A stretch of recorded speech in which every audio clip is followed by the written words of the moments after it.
Hey, have you ever thought about starting your own podcast? Well, Anchor is a one-stop shop for recording, hosting, and distributing your podcast. And best of all, it's 100% free and ridiculously easy to use. I love it for the simple fact that it brings the sponsors to you. You don't have to search for them, and they distribute it to all the major platforms for you. So if you want to start a podcast and make money doing it, go to anchor.fm/start. Again, anchor.fm/START to join me and the diverse community of podcasters already using Anchor. And that's it. Let's go. Allow me to reintroduce myself. Now tuned into the greatest.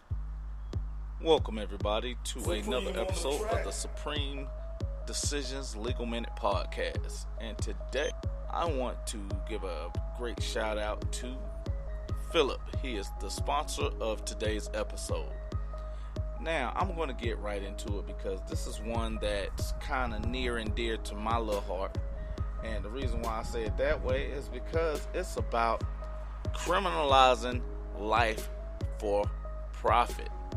And generally this is something that's done by the act of police officers that are generally out for revenue instead of actual policing, and through prosecutorial discretion.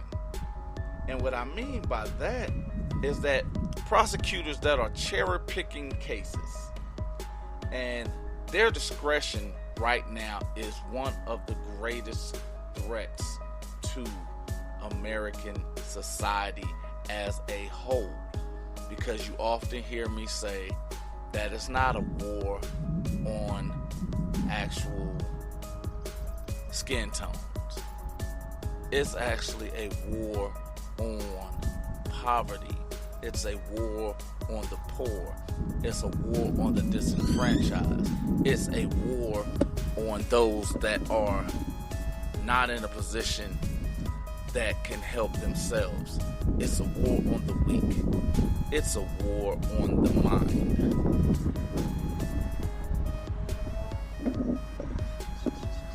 And today, I'm going to give you a couple examples.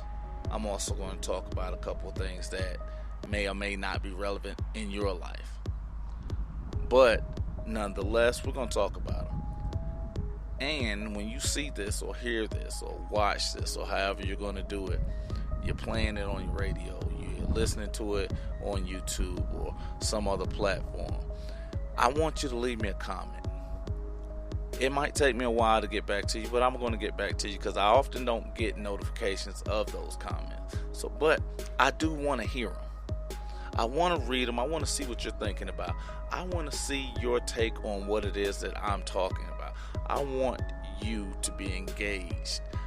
I want this to be the Supreme Decisions Legal Conversation Hour, because the whole point of this is about educating us, because that is the one thing that everybody's trying to take from us. They're trying to make sure we don't have the things that's necessary for us to defend ourselves. They're trying to make sure we don't have the things necessary or even the confidence to defend ourselves. And they want us to believe that everything that they're telling us is right and true, and that they are the ones that are doing the things for our good, when in fact we're seeing otherwise. But of my examples, I want to start off with a familiar guy, but not so much. But it's the police chief of the city of Houston, Art Acevedo. Now, if you follow me on Twitter, you'll see that I actually did a retweet of something he did because, what he did was good. But in this instance, he did something that was irreprehensible. He did something that is very familiar. He did something that kind of solidifies the stuff that I say, because he did something that played on our intelligence. Police chief Art Acevedo attempted to convict Michael Bennett, you know, the football player, 6'4", 278 pounds. Well, he attempted to convict him during a press conference after saying what was later to be found out as a flat out lie. He held a press conference to repeat a flat out lie. Now, for those of you that don't know about the incident, Michael Bennett has a brother that plays for the New England Patriots.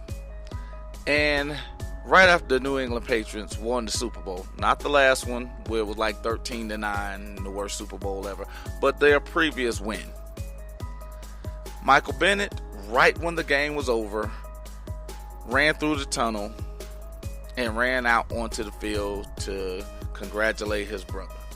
Because Michael Bennett, I believe at the time, played for the Seattle Seahawks, and he was not in the Super Bowl, but he was at the Super Bowl. Well, the story came back that Michael Bennett had knocked over a quadriplegic woman in her 70s, and he had to turn himself in to police, and they relied on the story of quote-unquote eyewitnesses and a police officer, because we all know that police officers always tell the truth. Now, the funny part about this was, during this press conference, Police Chief Art Acevedo stated that at the Super Bowl, seconds after the kickoff, there was no video or cameras running. At the Super Bowl, there are no videos or cameras running seconds after the game is over with. I'm going to repeat that one more time because he said it out loud, that there was no video available and no cameras running seconds after the Super Bowl was over. So there was no actual record of this event. It was just the word of eyewitnesses. When I say he played on our intelligence, he said something that was completely stupid. There were people that actually believed that there were no cameras, no video footage. There was nothing available seconds after the Super Bowl was over with. Seconds. Not hours, not minutes. Seconds. Literal seconds. The final horn went on and Michael ran out onto the field. Literally, and there he is. There was no video. There was only a police officer's word. Now, I find that odd, because in a place as well lit, as well televised, over hundreds of countries watching, there was no video. That was the first thing I picked up on, and I thought that was stupid. And he was like, oh, well, the jury won't like that if he takes it to trial. And the one thing I found that was interesting was the fact that if there's no evidence of Michael doing this, and it's not what you know, it's what you can prove, how can a jury not like it just because someone said it?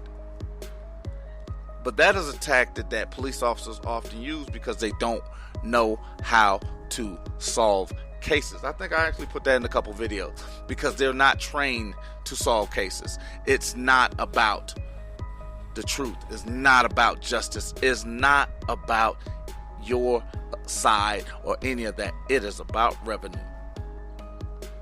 It is about getting the numbers. It's about showing that they have some type of authority, that they can lie and manipulate and do whatever it is they like because they're the good guy. The problem I have with that is, if you're not searching for the truth, if you're not doing it, how are you helping me if you're going to lie on me, if you're going to rely on a lie about me, and if you're going to move forward with a lie to me?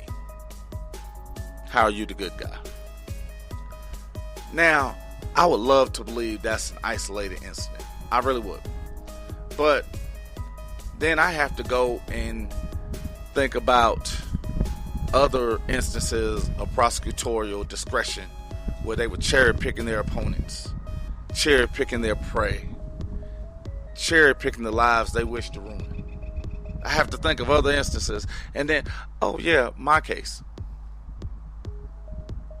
Now, it was the first racketeering case in Georgia. The very first one.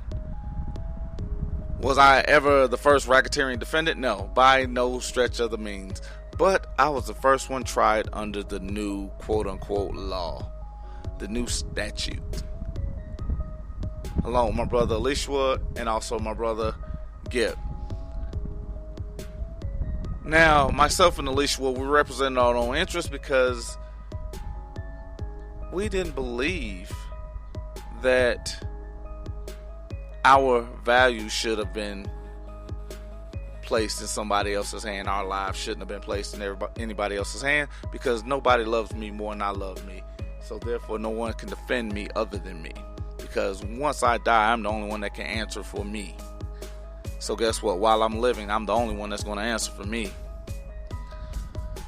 And in this instance, I look at the DA of DeKalb County at the time, Robert James, who's now a criminal defendant or a criminal defense attorney. And the funny part about that is my case is not on his website. But there are 3 other cases that are. And the funny part about that, he plays on the mindset of others as well, because the 3 cases that he used as his story cases, all 3 of them were overturned because of prosecutorial discretion, where they bullied their way into convictions, where they used lies to manipulate the jury, where they actually persuaded those that were innocent to plead to something that was less than sending them home. And when we talk about that, we talk about Robert James allowed Assistant District Attorney John Melvin, who used Jody Fleischer and the court of public opinion to come up with all kind of things to discredit what I was, who I was, how I was. And what was used was the word character assassinations. And I actually had a day where I spoke with John Melvin, and the thing was, it was personal for him. Have no idea why. I had never spoken to him or done anything to him that I know of prior to that day, but he refused to shake my hand. Everybody around me shook my hand. Even, because again, it's business. It had nothing to do with law. It has nothing to do with guilt or innocence. The only thing they cared about was revenue. And at the time, I was in a position of stopping revenue. Why? Because I was teaching people how to fight. I was almost taking people by the hand and forcing them to fight. I don't do that anymore. I help those that I choose to help, and those that I don't, it is what it is. But in this instance, I was helping those fight, and I was almost forcing others to fight, in which that was not what they were actually looking for. So Robert James allowed John Melvin to attempt to character assassinate me with Jody Fleischer. And the one thing, I looked him in his eye and I told him, I said, I had to use Young Jeezy. You can't assassinate my character because I'm not acting. This is who I am. I am the asshole that you're looking at. I'm the asshole that you listen to. I'm the asshole that was too stubborn to just take it.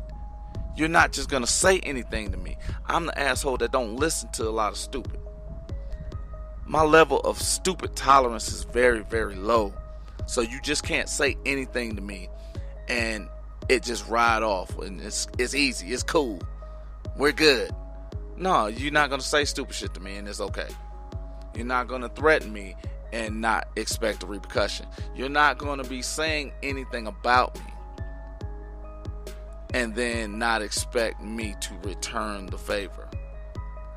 Because the one thing I did tell John Melvin prior to the case, because he refused to shake my hand for the most part, was I was going to take everything from him he believed he loved. And that's because he was cherry picking. Because most people that he deals with that represent their own interests. 99.9% of them have no idea what they're doing. Why? Because law is precise.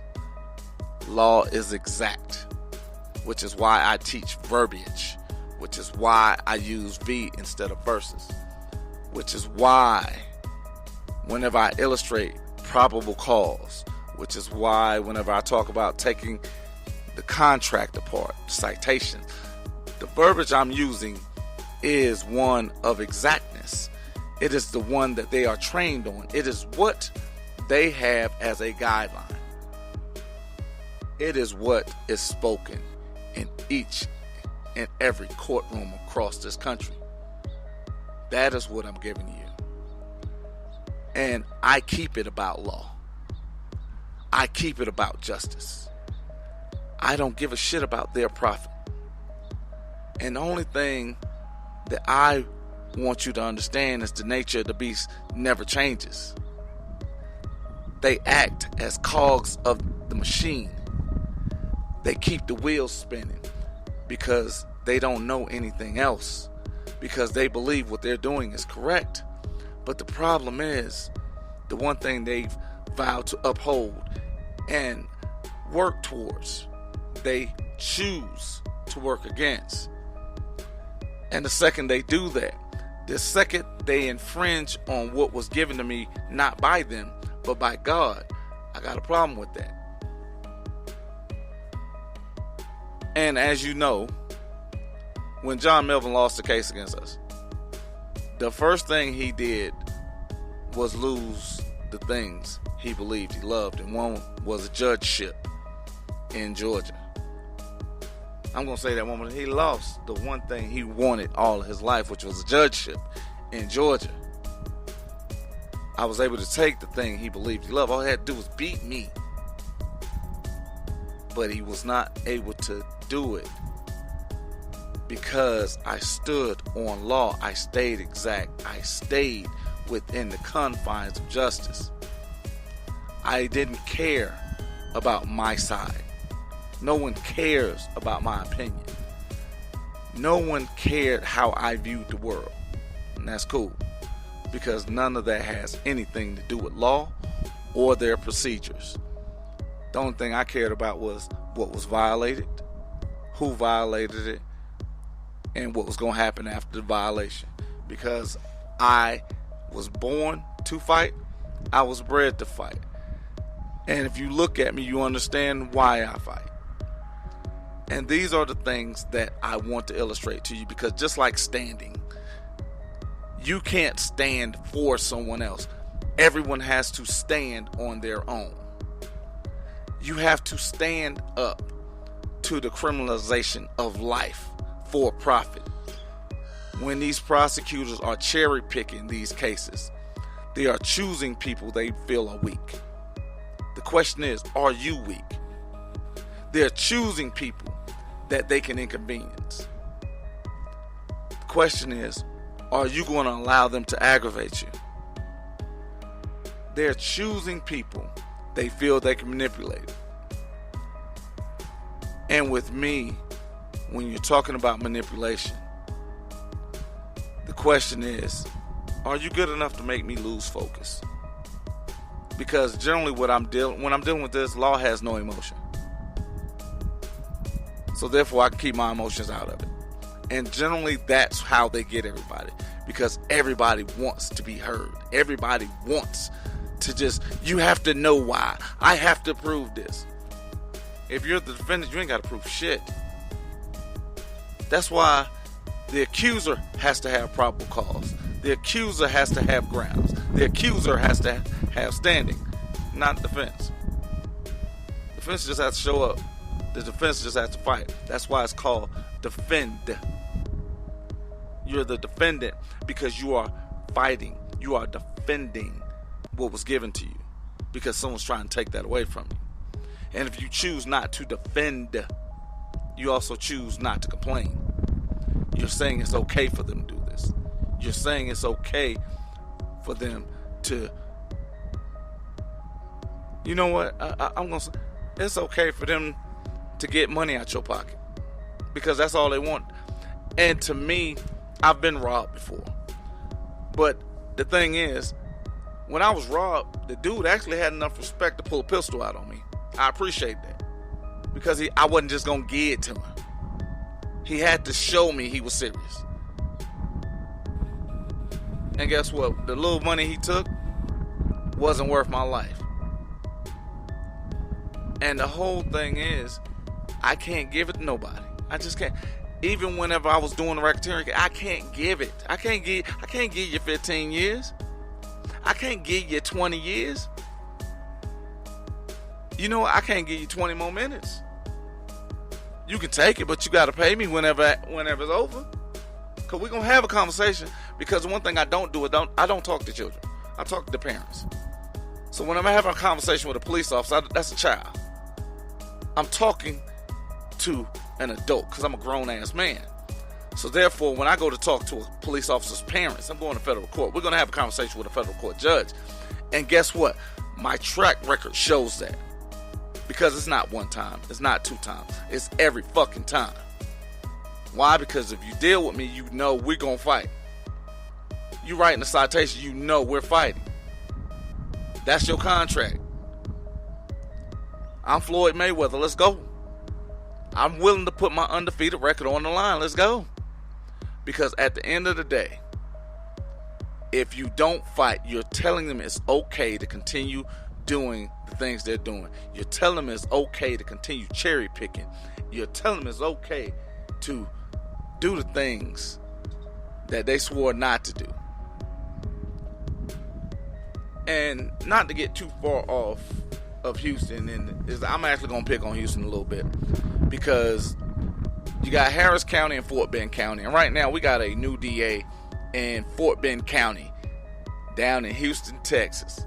And the new DA, and I'm going to apologize to you right now because I did not write down his name, but the one thing I want to point out was the fact that this young man came in.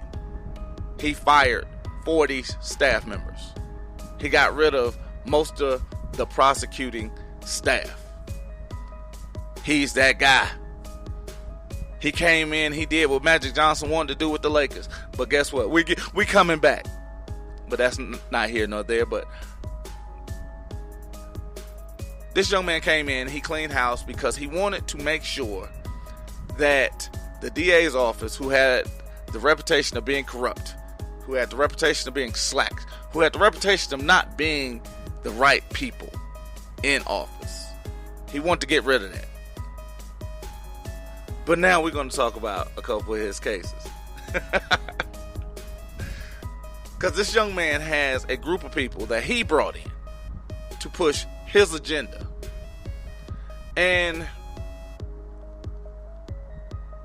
what's getting in the way right now is prosecutorial discretion, because they're cherry picking opponents. They're cherry picking their prey. They're cherry picking the lives they wish to ruin. And one case, there's a young man who over 2 years ago had an issue with a young woman. And the great thing about it was the fact that he had the whole incident on tape. There's a video of it. It's been sitting in the file for 2 years.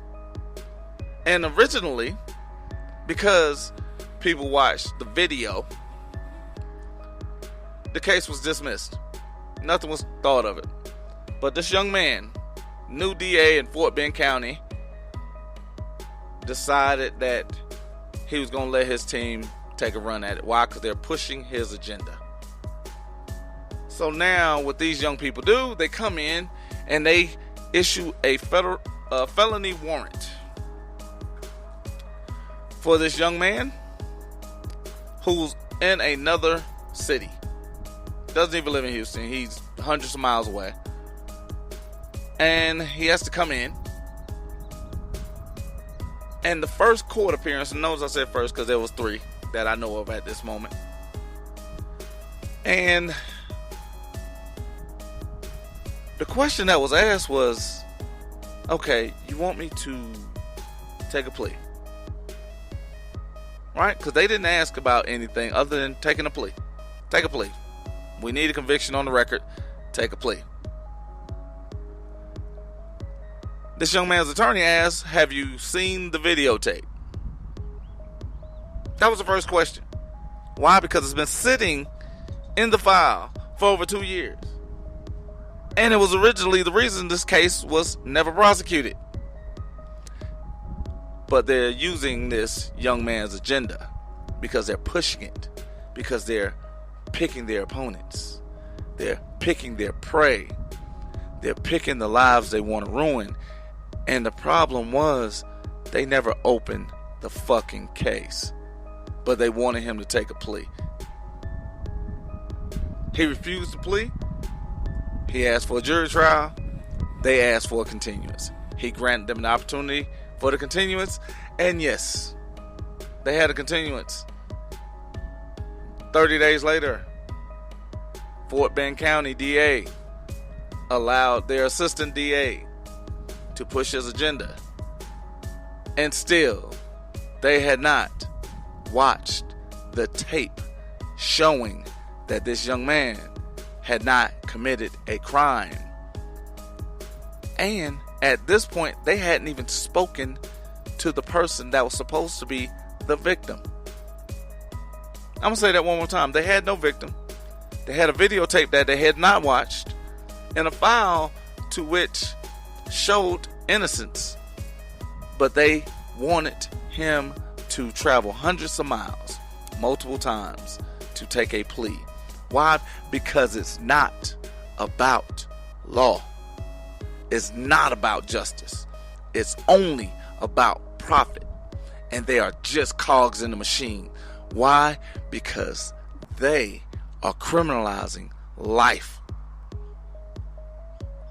Now, I want you to think about something. Because again, I'm not finished with that story, but I want you to think about something. How often are they sitting down doing just that? Because I talked about almost 80% of Americans are living paycheck to paycheck. How many Americans can afford? I'm going to say that. How many can afford to go to court multiple times? Not very many. And guess what? They know that. And they will push that. Because that's why they do continuous after continuous after continuous after continuous after continuous after continuous. Why? Because they're trying to wait you out. They're trying to push you to aggravation. They're trying to annoy you. Why? They're trying to be an inconvenience to you. Which is why one of my favorite things is the speedy trial motion. Because once you file it, they have to do something. They can't get a continuance. But the great thing about it, even as the defense, you have to agree to the continuance. Most people don't even know that. But another one of their tactics is because you can't go month after month after month after month, hundreds of miles, or even 20 miles. Maybe you got to miss work one day out every month. How often can you do that? Can you do it every month? Can you do it for 6 months? Can you do it for 12 months? Can you do it for 2 years? I just want to know, can you do it? Well, they're banking on the fact that you can't. Why? Because it's about revenue. Because they're cherry picking you. They're saying you're weak. They found something that allowed them to manipulate you. Because it's not about law. Because law says they got 90 days and max 120, depending on when you file, to get you in front of a judge and jury. Or use prosecutorial discretion to dismiss the case, which they're not doing. Why? Because they're cogs in the machine and it's about revenue, and they're only doing it for profit. But they're the good guys. They want you to believe everything that they're saying is right, yet what are they doing to benefit you? How are they helping you? Which is the one thing they swore to do. Why are they trying to take something from you that they didn't give you? Because where I'm from, that's called stealing. Where I'm from, that is a criminal act. Where I'm from, that'll get your head bust. So, when we're talking about this, and we're talking about prosecutorial discretion, which just means they're choosing. That's what discretion means, choice. They're making a choice. They're making a conscious decision on you.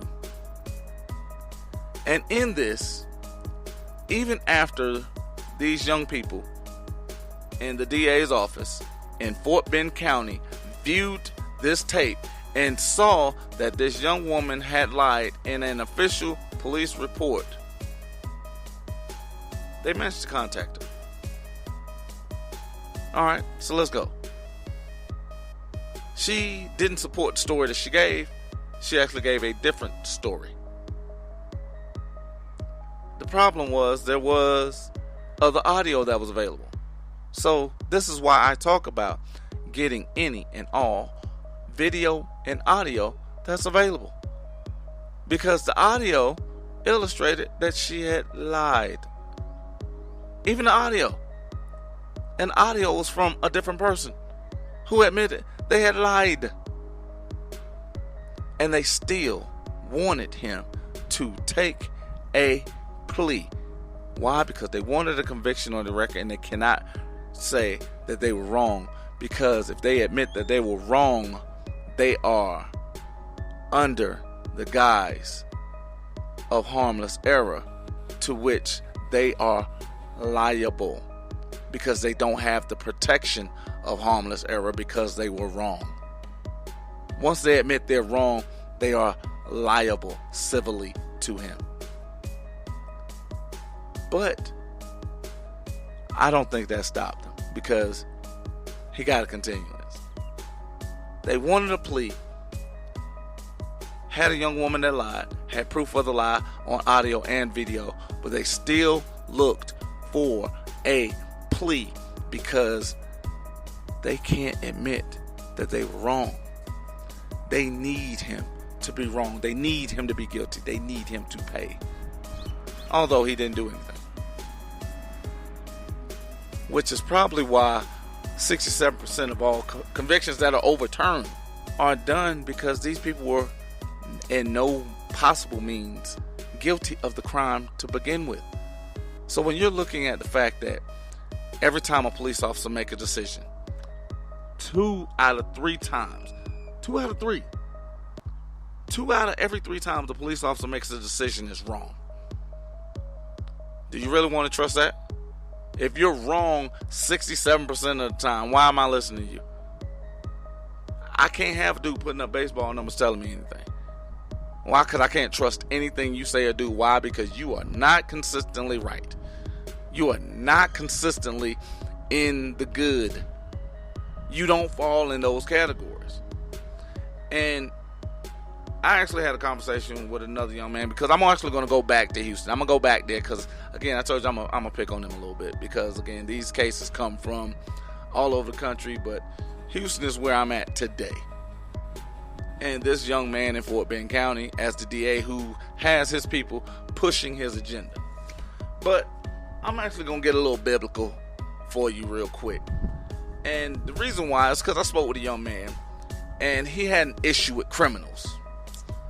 You know, damn the fact that 840,000 people are in jails or in our prison system right now that have not been found guilty nor innocent, but they're in our system right now. He still has a problem with them because they're in the system. They had to have done something.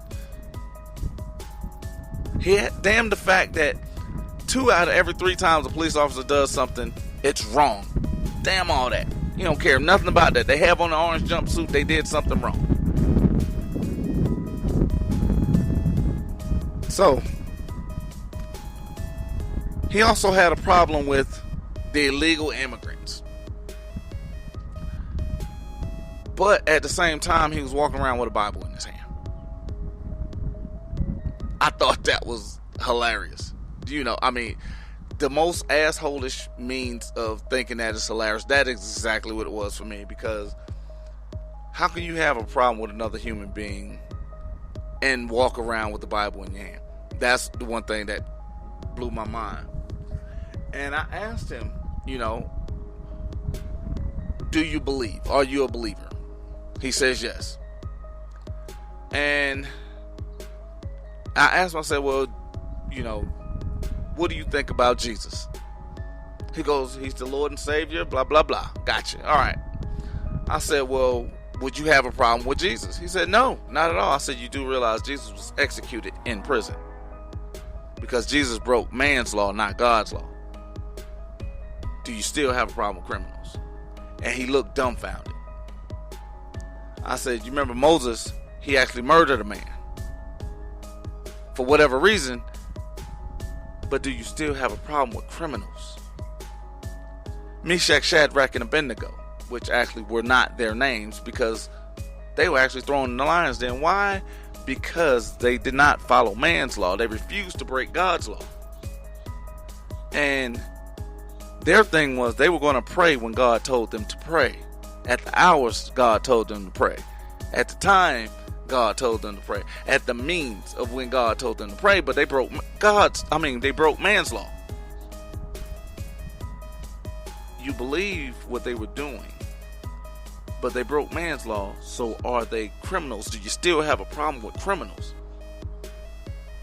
Paul was bitten by a snake, and the Vikings were like, if he's a bad person, he will surely die. Pretty sure you know the stories of Paul.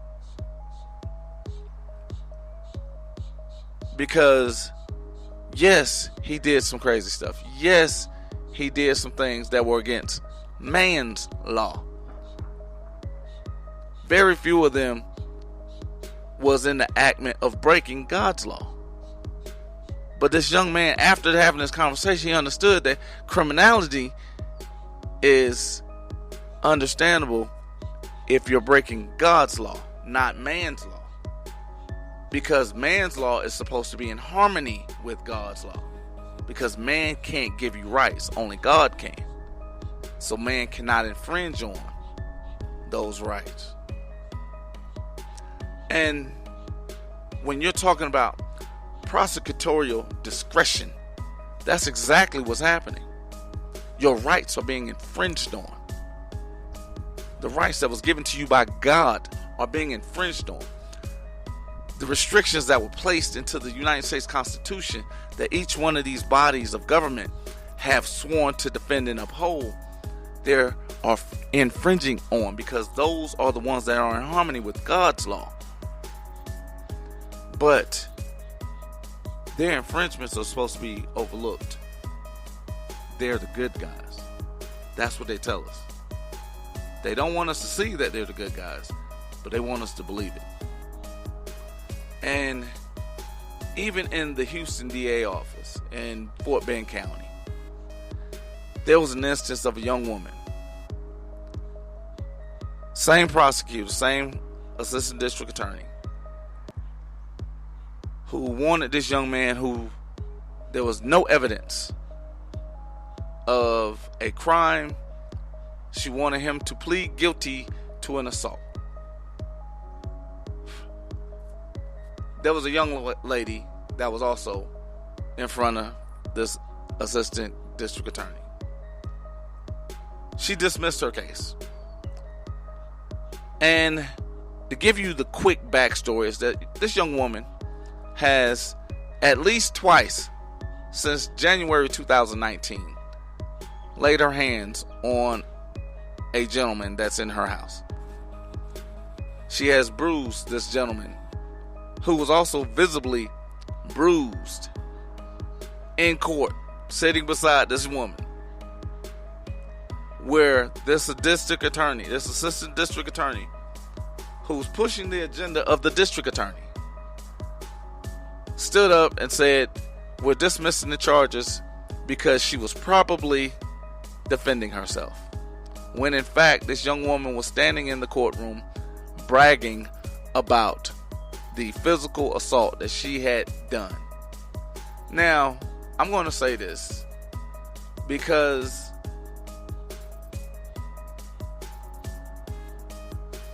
if you're a guy, you understand that you cannot place your hands on a woman unless it's in a loving manner, because anything you do is definitely wrong. And for someone to just dismiss the same exact abuse that if the roles have been reversed, is almost the craziest thing I'd ever heard or seen in my life. Because you have on two sides, literally, a man who you have video evidence did not lay their hands on anyone, did not break the law. You're telling him he has to take a plea.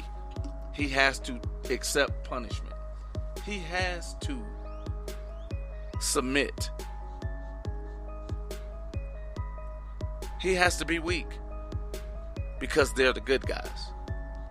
While on the exact opposite hand, a young woman where there's evidence of a beating, a confession of a beating,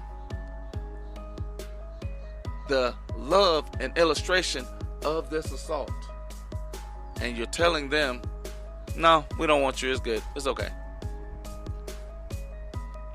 Because of prosecutorial discretion is the most asinine thing I've ever seen in my life. Because it's not about law. It's not about justice. It's about profit. And this is why when I say we need to hit those pockets, when they put your name down as a defendant, you defend. You get ready to fight because you are now in a heavyweight bout. Because at the end of the day, that is your contract. Because what they're doing is fighting for your liberty. They're fighting for you to stand up to them as Shadrach, Meshach, and Abednego. They're fighting for them as you are looking at the one that is telling you that it's not okay to do what God commands you to do, but what they command you to do. You don't do what God wants you to do. You do what we want you to do. At the end of the day, this is your opportunity every time in order to change the behavior. Because even in law-abiding citizen, the one thing he said that stuck with me was lessons not learned in blood are easily forgotten.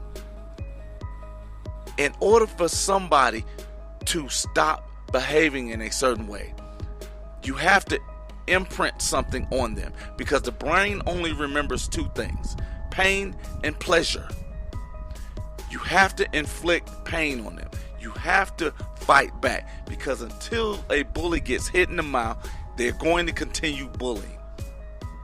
You want to be left alone. You want to live your life. You want to be free. You want to be doing all these things. You have to have discipline. And part of that discipline is making sure each and every person that governs you does it in a proper manner. Because if they're going to work towards your, what am I looking for? If they're going to work towards your benefit, they have to do just that, work towards your benefit. Because anything less than that, they don't need to be there. That's why you have to exercise your constitutional rights. You have to exercise. When you have to get in shape. As soon as they hand you that contract, it's time to start training. You see these fighters, they go through 18-week training camps.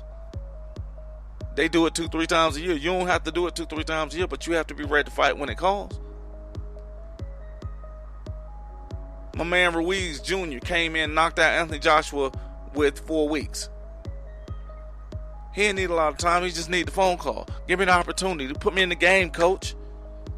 Now he's the first Mexican-American heavyweight champion. Sometimes your opportunity is found in the criminalization of life.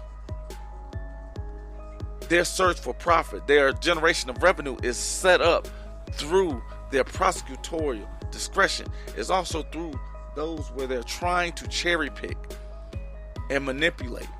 You take away those options, they then have to do something different. And lastly, I was sitting down and I was watching the news, and it was the most Well, actually it became common because it was the exact same situation for Cuba Gooding Jr. as it was for this other young man that I spoke about from Fort Bend County. Well, again, for those of you that don't know what happened, let me bring you up to speed. Well, Cuba Gooding Jr. was out at a restaurant enjoying his evening. Now, there was a warrant issued for Cuba Gooding's arrest. Prior to the warrant being issued, Cuba's lawyer flew into the DA's office. He sat down with the DA, and unlike my first case, the DA watched 2 hours of tape of Cuba Gooding Jr. while he is out with the district attorney. And after watching 2 hours of tape, it illustrated that Cuba Gooding Jr. never came in contact with the woman that it alleged that he had done something to her. The attorney then shakes the DA's hand, flies back to his office, only to have a warrant for Cuba Gooding Jr. waiting for him. I'm going to repeat that. He flew somewhere, sat down with the DA there, watched 2 hours of video that showed Cuba Gooding Jr. had not committed a crime, that the young lady in question that had been the alleged victim had in fact lied. The DA still issued a warrant for Cuba Gooding's arrest. They wanted him to take a plea. Why? Because even after watching the tape and seeing he did not commit a crime, prosecutorial discretion offered them an opportunity to cherry pick their opponent, cherry pick their prey, cherry pick the life that they wanted to ruin. Because it's not about law, because it's not about justice, it's only about profit, because they are just cogs in the machines, and the nature of the beast never changed. They've gotten to the point where they do wrong so much that they think it's right. Until you stand up, until you say, you know what, damn the inconvenience, because I'm not sure what is more inconveniencing. You worrying about if you're going to be able to provide for your family and have a place to live, to continue working, or are you going to spend time in jail? Or you have an extra $200, $300, $400, $500 laying around for them that you're just going to hand to somebody else, even though you've done nothing wrong? Are you going to make them prove their case? Are you going to make them do what they're supposed to do? Or are you going to accept their lies and bullshit? Because at the end of the day, that's all it is. Because as long as you allow them to continue business as usual, by not fighting, by not accepting that contract to fight as the defense, you're telling them it's okay. Come bully me. I'm that guy. I'm easy. I'm easy like Sunday morning. I got extra money for you. I'm going out here putting in work for you, not for my family. It's okay. See, the problem I have is, yeah, you can kiss my ass. I'm not giving you shit. You want it from me, you got to come take it. And I'm up there with Big Baby, Gerald Miller. Gerald Miller's pushing 300 pounds. Super heavyweight. Super heavyweight, baby. Just understand that. I'm the big baby of this. And you can go ahead and say it. I'm on that juice. I'm on the steroids. Because this is what I do. If you want to challenge me at what I do, let's go. Because at the end of the day, it's not going to end like you think it is. And I am going to go after everything you believe you love. Because if you're trying to take food from me, if you're trying to take food from my kids, if you're trying to displace, I'm willing to accept the contract. I'm willing to walk in the ring. I'm willing to fight. I understand the verbiage. And as far as I'm concerned, I'm elite at this. I don't just do this. I don't just talk this. I live this. I'm one of the few people that can actually say, yeah, I went pro se, and the case that I won set precedent. You have to look me up to understand how to defend yourself in doing something. I can say that. I am that guy. I am that arrogant. I am that dude.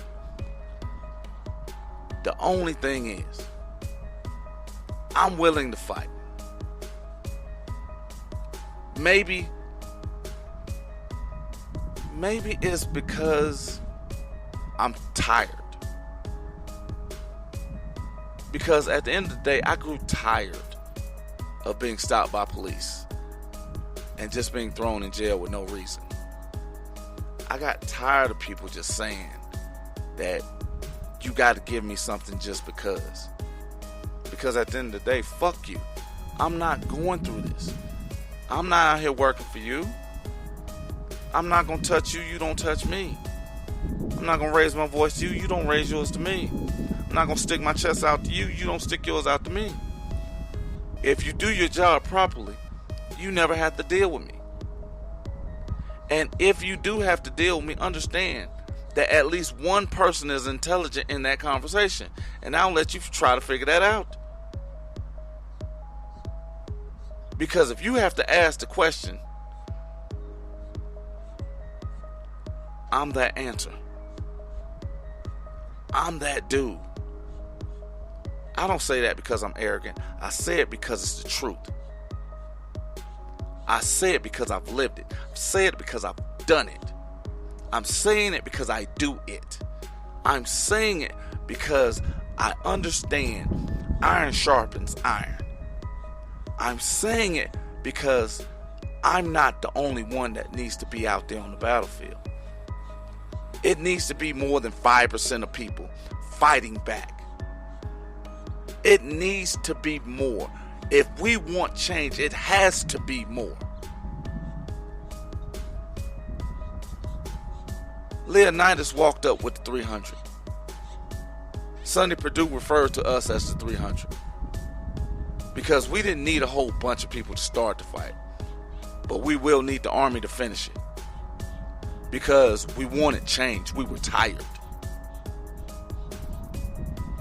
Because we understood Xerxes wasn't facing slaves. He was facing free men. And the freedom doesn't begin with our bodies. Our freedom begins with our minds. Our freedom begins with our choices. And freedom isn't free. Soldiers don't only wear the uniforms of our armed forces. Sometimes soldiers wear shirts and ties. Sometimes soldiers wear dresses. Sometimes soldiers wear khakis and t-shirts. Sometimes soldiers wear sneakers. But sometimes soldiers have to be ready to fight. And that's what you have to be ready to do. That is why I'm giving you this. Because when I say they're criminalizing life for profit, jaywalking isn't a crime, but they want money for it. You have instances, just like in Toronto, where you got the GM of the Toronto Raptors going to the floor and a police officer saying he can't go to the floor, even though he's showing him credentials. A police officer then says that this man assaulted him and hurt his neck and did all kind of extra stuff, and there was no video. The problem was that, guess he didn't realize the arena wasn't where the Super Bowl is. Like, there's video everywhere, and there were people that were standing right beside it, and this good guy, this police officer, the one that did the word that said that everything was his way, came up as a liar. There was video of it saying that the police officer lied.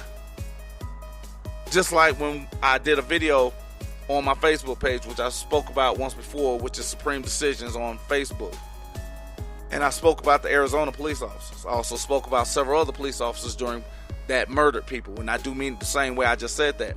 And even I was in Phoenix this weekend, and I looked at a paper, and the front page of the paper showed that police officers in Arizona kill somebody every 5 days.